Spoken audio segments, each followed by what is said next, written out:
Global growth must not only be strong, but also fair and inclusive. Because without strong infrastructure, an economy cannot grow.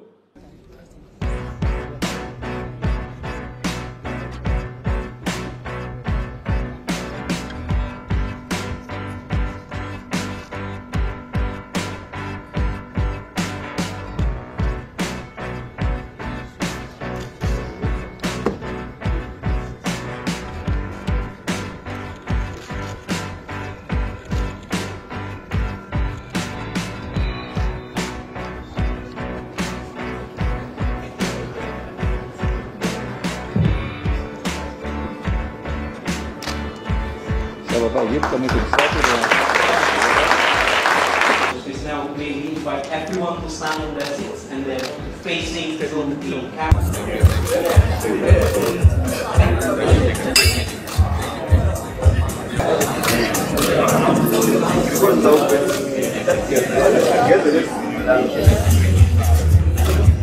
My first time in South Africa.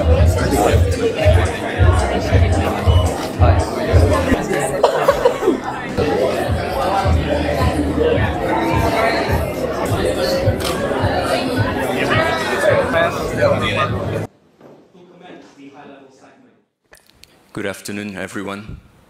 Warm greetings from President Prabowo to all of you, and also deep appreciation to the government of South Africa for the warm hospitality and excellent arrangement. Actually, I've just arrived maybe an hour ago. It was a long flight, but I'm really happy to see all of you here.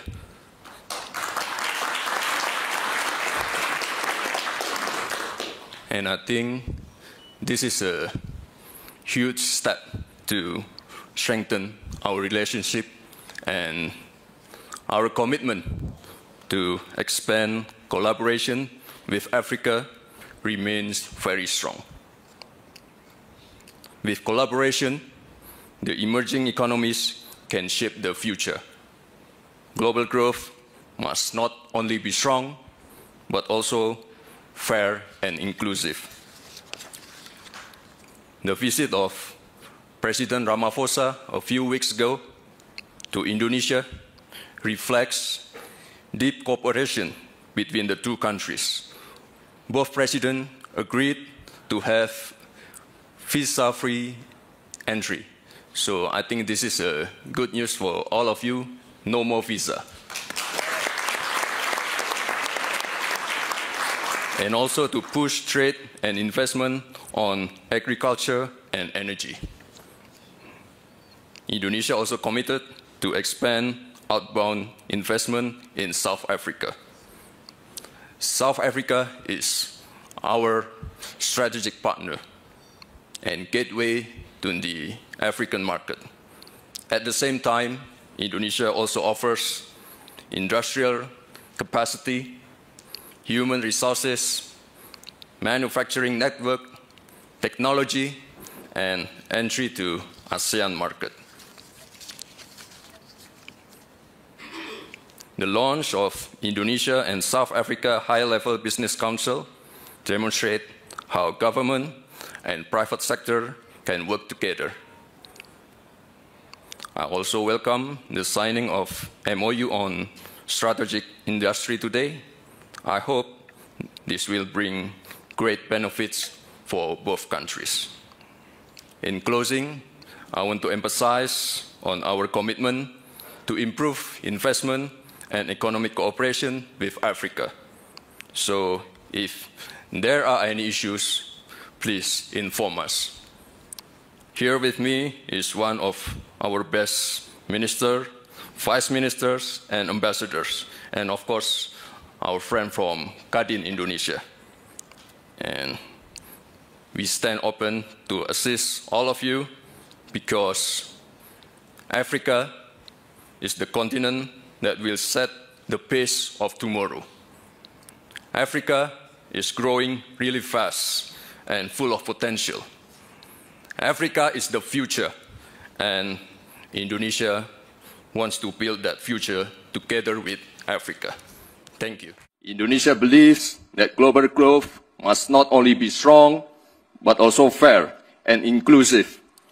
Your Excellency, President Ramaphosa, Excellencies, leaders of G20 countries, let me begin by conveying warm greetings from President Prabowo to President Ramaphosa.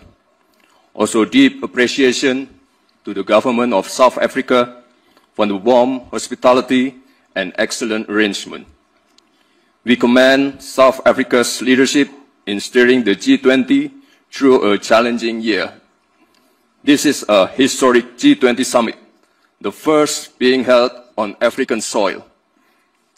This milestone marks a profound shift where the Global South is no longer a bystander, but a co-driver of Global South. Excellencies, Indonesia believes that global growth must not only be strong, but also fair and inclusive to uplift each and every nation. Indonesia welcomes the G20's focus on sustainable finance, yet ambition must go further to close gaps and to pursue adaptation, mitigation, and transition that is just and fair. The world needs financing that is more accessible, predictable, and equal, especially for developing nations, through debt relief, innovative financing, blended finance, and green transition mechanism. Indonesia allocates more than half of our national climate budget, around $2.5 billion annually, to support green MSMEs, agricultural insurance, and climate-resilient infrastructure. Indonesia also promotes financial inclusion. Our national CRIS digital payment system demonstrates how a simple and a low-cost digital solution can push participation in the economy and minimize inequality.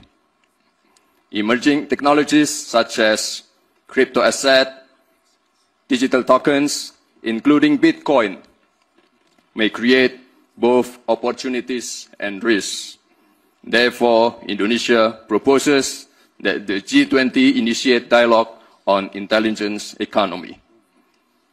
Indonesia believes that every country is entitled to chart its own development path because there is no single model that fits all.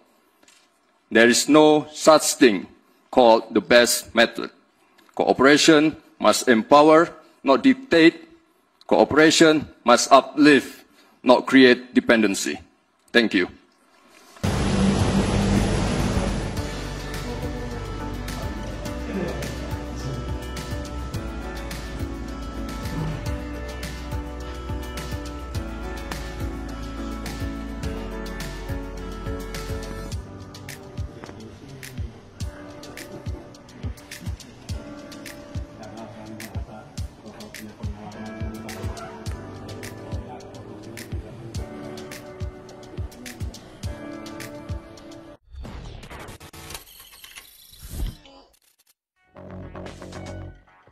Your Excellency, distinguished guests, ladies and gentlemen, it is a great honor for me to speak before you today. When I look back at Indonesia's journey over the past decade, I see one clear lesson. Change is never easy, but change is necessary. When I first became president, I had a simple question. How can we build a strong economy for 280 million people? We knew there were no shortcuts. That is why we focus on the basics, building roads, seaport, airport, power plant, and digital networks. Because without strong infrastructure, an economy cannot grow. And Indonesia has also made a great progress in digital infrastructure, building data centers, launching new satellites, expanding digital network, and improving connectivity across the nation. We introduced regulations that encourage local businesses and startups to grow. And today, we have strong reason why building infrastructure and introducing regulation are very important before moving into the intelligent economy. First, it is because infrastructure provides the foundation for connectivity, data flow, and technological integration. It is the best backbone that makes the intelligent economy run. And second, with the right regulations, this ecosystem can grow stronger and faster, allowing innovation, technology, and entrepreneurship to thrive together. This is how new opportunities were born. Indonesian startups like Gojek, Tokopedia, HelloDoc, Traveloka grow because the ecosystem supports them to grow. Kris Indonesia makes digital payment easy and universal. Today, a street vendor in small village uses the same system as a big company does in Jakarta. And these days, Indonesia is also learning how to make better use data, technology, and resources through downstream initiative and the EV battery sector. This is a step in the direction of an intelligent economy. On the other hand, we ensure that our young people and our SMEs are trained with the digital and data skill to thrive. And we also ensure that this growth is sustainable for our people and our planet. One more thing, Indonesia is a part of the global supply chains for electric vehicle batteries. For us, this is not only about economics. It's about building strong foundation for the future. These stories show one important thing. When the government builds the right foundations, innovation will follow.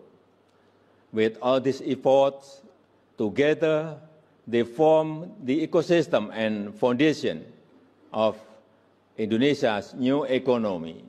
And with this strong base, we are ready for the next stage, the intelligent economy.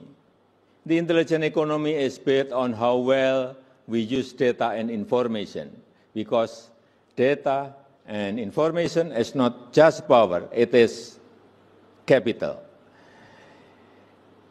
It is the new word that defines competitiveness and national strength.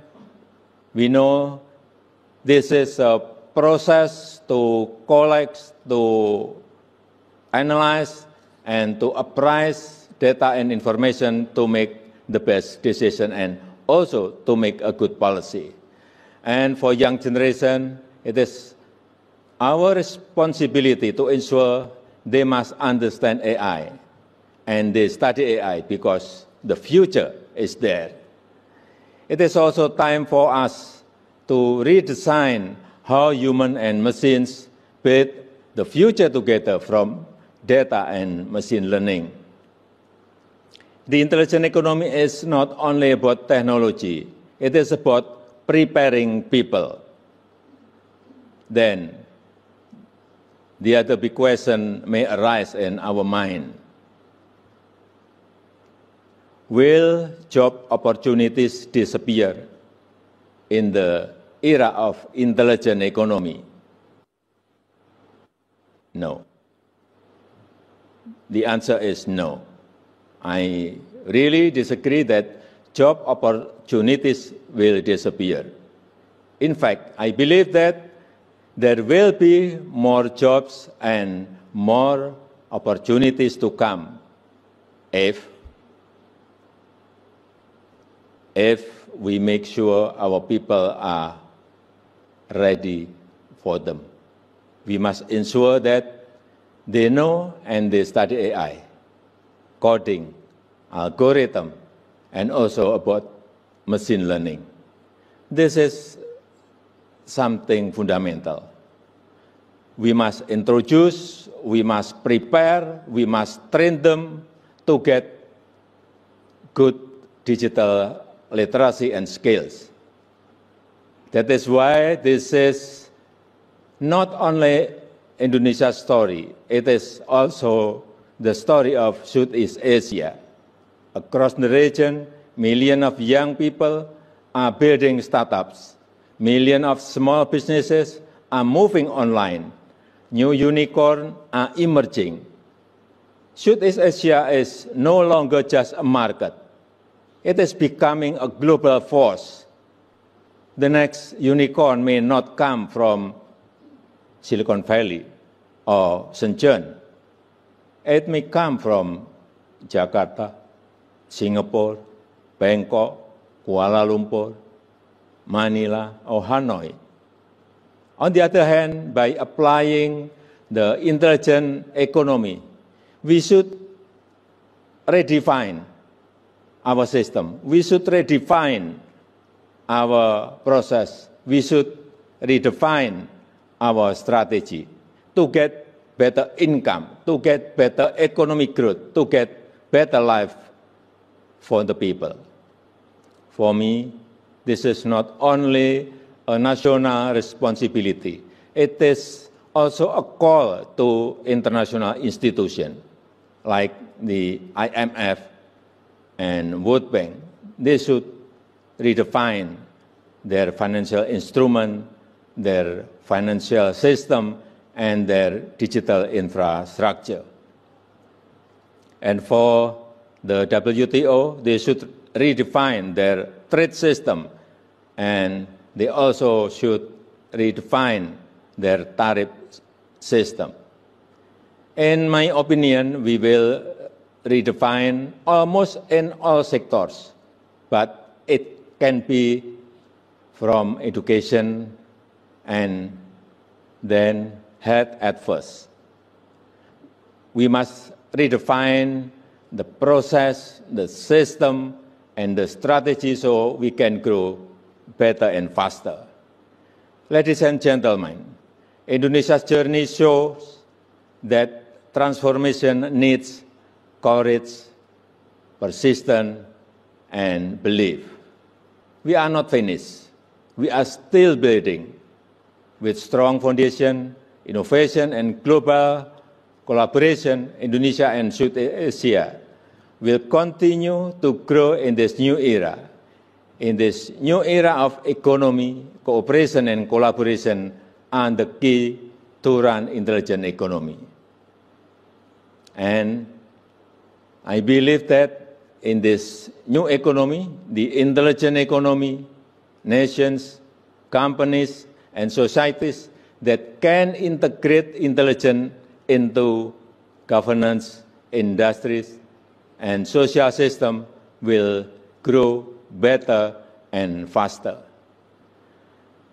And I also believe that in the next 5 to 10 years, to 15 years, there will be a big humanoid robotic revolution.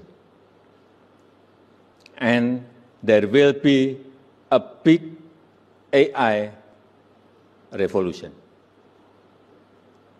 So beware of this. Thank you.